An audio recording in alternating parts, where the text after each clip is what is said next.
El viejo Aníbal Torres, que antes alegaba estar mal de la próstata para no ir a prisión por su participación en el golpe de estado junto al delincuente Pedro Castillo, acaba de reaparecer en un evento político, donde instigó a la población a levantarse sembrando odio entre peruanos.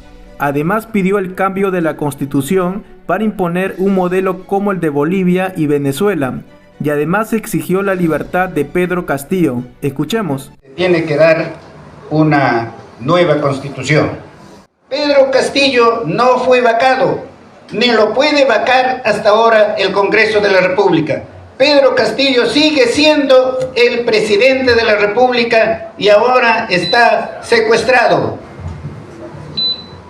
Hermanas, hermanos, permítanme enviar un cordial saludo y mi deseo de que pronto mejore nuestro estado. Podemos sacar algunos principios sobre la base de los cuales se tiene que dar una nueva constitución. En primer lugar, se tiene que considerar al ser humano, que, como ya lo mencionan las sucesivas constituciones, tiene que ser protegido. Unos pueden alimentarse bien y otros apenas pueden comer una vez al día o solamente unos días a la semana, lo cual es realmente trágico, y eso no puede seguir subsistiendo en nuestro país, porque para eso estamos nosotros, más maltratada, sino que tenga derechos iguales que los varones. Una constitución en la cual se mencione, por supuesto, el sistema económico que el Perú quiere seguir, que tiene que ser un sistema económico para que la economía esté al servicio de todos los peruanos y no los peruanos al servicio de una economía que beneficia a unos cuantos. Una educación, una constitución sobre la base de la defensa de la calidad de la educación, calidad de la salud, calidad de la infraestructura, ¿no? Una constitución en donde no esté participando tanto en la asamblea como después, posteriormente, por supuesto, en los organismos instituidos por esa constitución, como sería el Congreso, el Ejecutivo, el Judicial, con presencia de todos los peruanos, también de nuestras comunidades campesinas, de nuestras comunidades nativas. Una constitución con justicia para todos los peruanos y no como es ahora, una justicia que resuelve dos casos iguales en forma diferente porque el uno tiene dinero y el otro no tiene cómo pagar la coima. En fin, son principios fundamentales que se deducen de lo que han expuesto aquí nuestros amigos. Pero sí quisiera aclarar, un punto, no aclarar, sino complementar un punto, porque se ha hablado, se ha mencionado del presidente Castillo, y en los medios han habido algunos, muy pocos, que consideran que el legislativo tiene legitimidad legal, pero no tiene legitimidad social. Queremos aclarar eso brevemente. Ustedes saben que Castillo, desde el momento mismo en que juramentó el cargo, ya el Congreso trabajó las 24 horas del día, todos los días de la semana, ¿no?, para vacarlo. ¿Por qué razón? Por la permanente incapacidad moral. Muy bien, la incapacidad moral está regulada en la Constitución y está desarrollada en el reglamento del Congreso, artículo 89A. Y eso es lo que el pueblo peruano tenemos que tenerlo muy en claro. El Congreso de la República, como siempre desde el inicio, vino violando la Constitución. De acuerdo a la Constitución y al reglamento del Congreso, que tiene el nivel jerárquico de ley, para vacar a un presidente tiene que existir una moción de vacancia. Una moción de vacancia, o sea, una propuesta de vacancia firmada por no menos de 26 congresistas. ¿Y por qué lo vacaron a Castillo el 27 de diciembre del 2022? Por haber pretendido no cerrar el Congreso. ¿Hubo una moción en ese sentido? No hubo. No puede haber vacancia sin moción. Pero esa moción tiene que ser aprobada en el Pleno por no menos de 52 congresistas. Tampoco hubo eso. El Pleno no pudo aprobar una moción que no existe. Luego de aprobada esa moción, podían ellos someter a debate y votación la vacancia ese mismo día. Pero para eso, ¿qué requerían?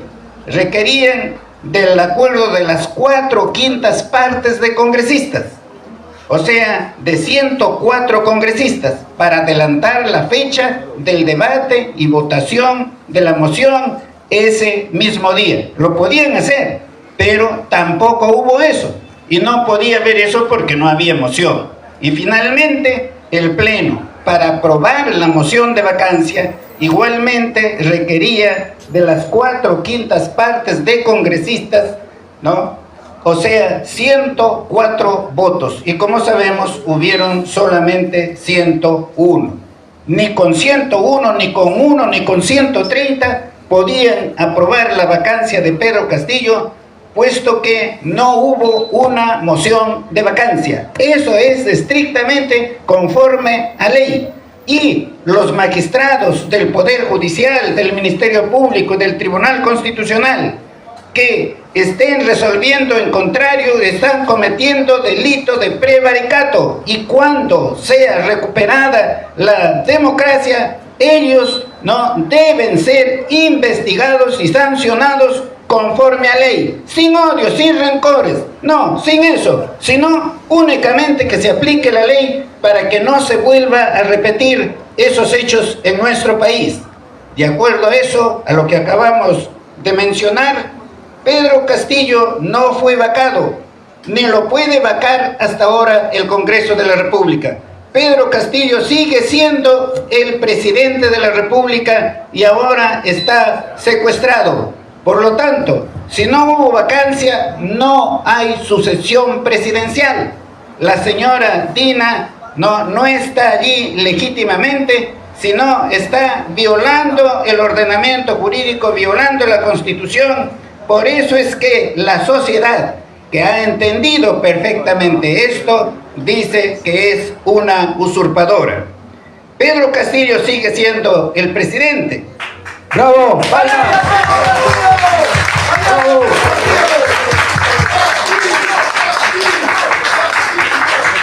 No porque lo digo yo, no porque lo digo yo, sino porque lo dice la Constitución y la ley.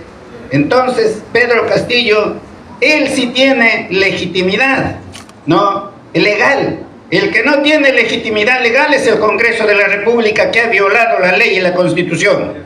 Pero además, Pedro Castillo tiene legitimidad social, tiene la aprobación de una gran mayoría de la población. Por eso es que a él no le van a poner en libertad, porque imagínense ustedes, lo consideran como que es un peligro para su estabilidad. Esa es la realidad.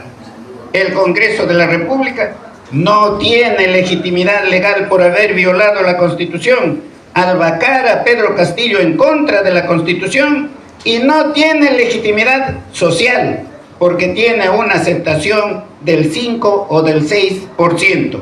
De manera que la señora Dina tampoco tiene legitimidad legal, porque no hubo sucesión presidencial, y tampoco tiene legitimidad social, porque igualmente tiene una aceptación de 5 o 6%. O sea, prácticamente, formalmente, legítimamente, no tenemos presidente, no tenemos Congreso, tenemos una dictadura.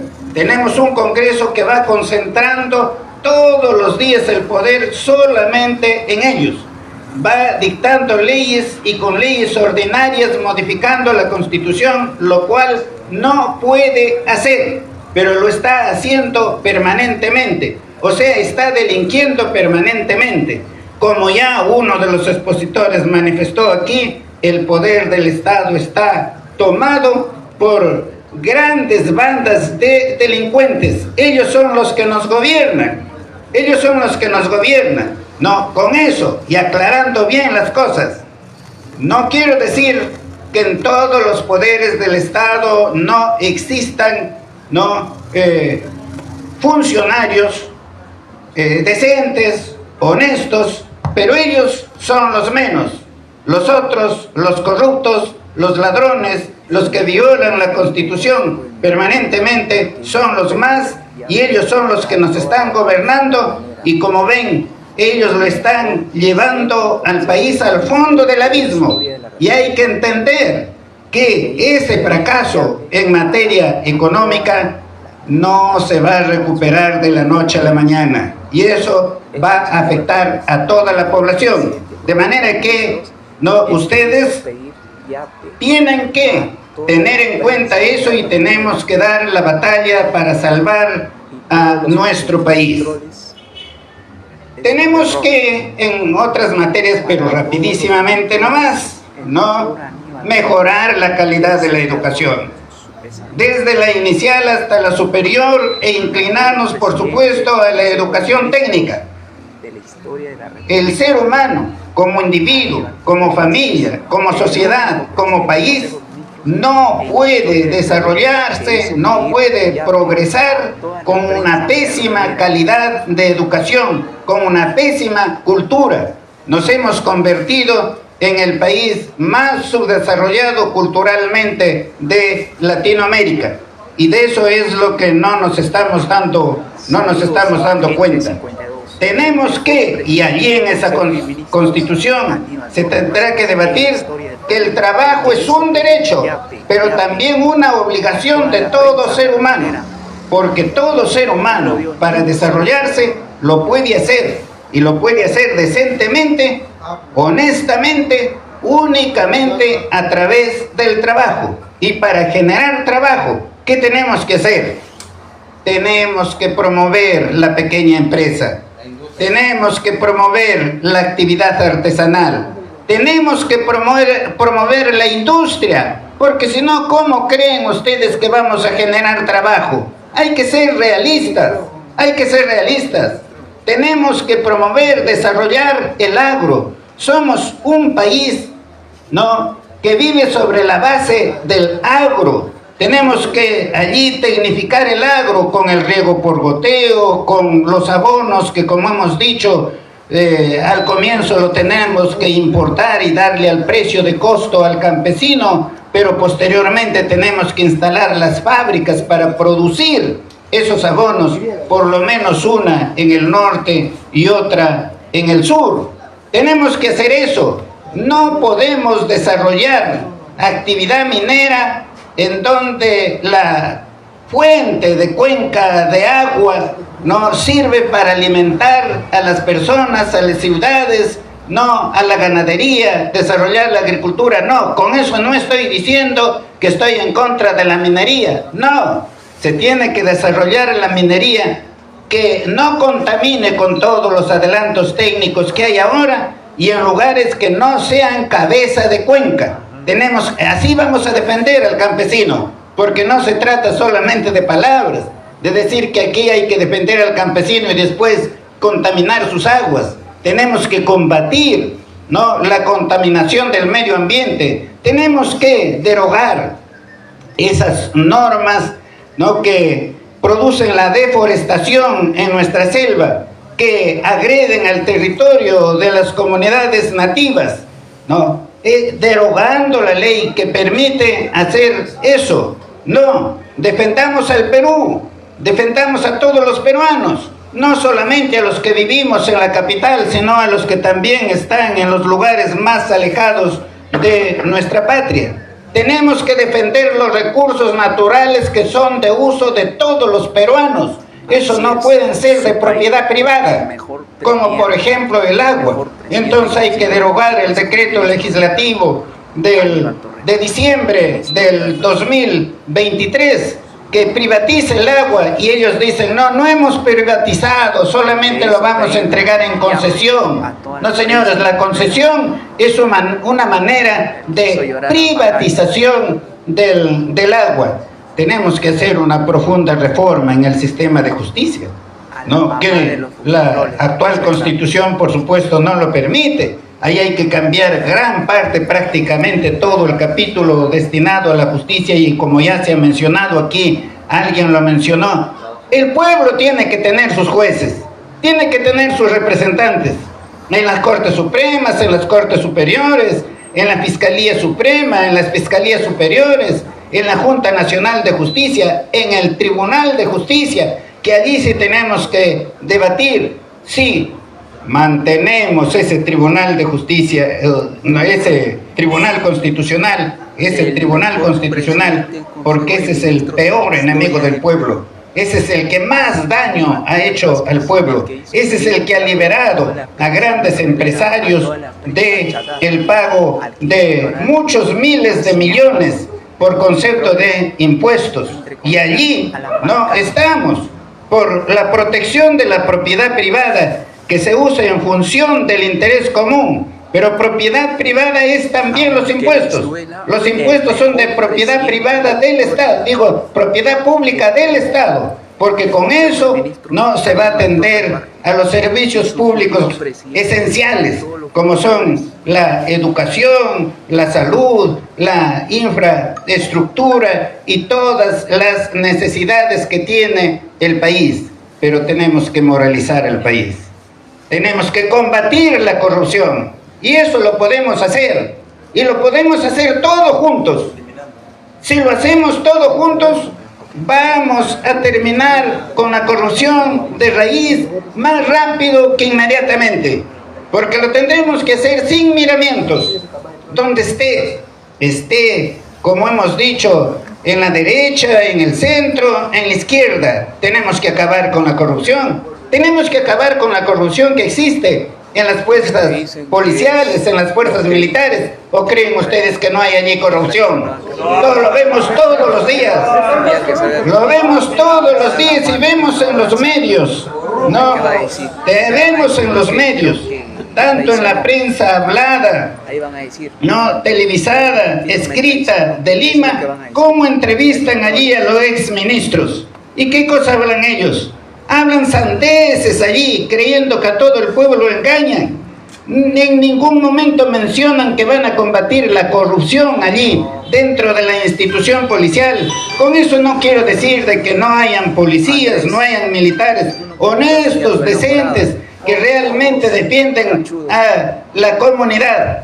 La cuestión es que si fueran la mayoría, ¿dónde están los resultados? ¿Cómo tenemos ahora el nivel de corrupción, el nivel de la criminalidad? No, fíjense ustedes, sin seguridad ciudadana no podemos desarrollar en ninguno de los aspectos. ¿Cómo desarrollamos? No, el turismo. ¿Cómo desarrollamos la actividad de las pequeñas empresas, económicas, de la actividad artesanal, de las cooperativas, de las asociaciones? ¿Cómo desarrollamos eso si no hay seguridad? Nosotros, si trabajamos juntos, eso lo podemos lograr rapidísimamente. Ahora no saben cómo hacerlo, porque ellos creen que solamente no dándole más recursos y más armas a la policía, entonces van a combatir la inseguridad ciudadana. Están armando a la policía para que fusilen a la población. No, eso tenemos que acabar con eso. Tenemos que acabar con eso. No podemos admitir, en esta realidad, en este mundo actual, no podemos admitir que ya hayan sentenciado a 5 o 6 años o más a jóvenes que se han levantado a reclamar sus derechos, mientras que los asesinos de los que ejercieron su derecho de protestar, a ellos no les pasa nada. Ellos nos están gobernando o están ocupando los más altos cargos en el país.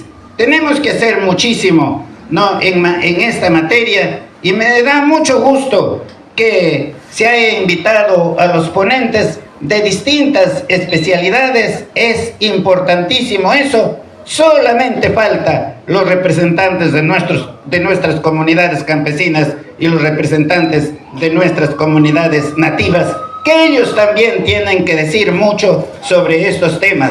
Adelante, hermanos, con mucho ánimo, con fuerza, con alegría, sin miedo, aprendamos a decir la verdad. Muchas gracias. Bueno amigos, como acaban de escuchar, eso fue lo que dijo Aníbal Torres. Como pueden ver, lejos de estar mal de la próstata, parece que solo se burla de la justicia y sigue impulsando su agenda política. Eso fue todo, suscríbanse al canal y compartan el video. Hasta pronto.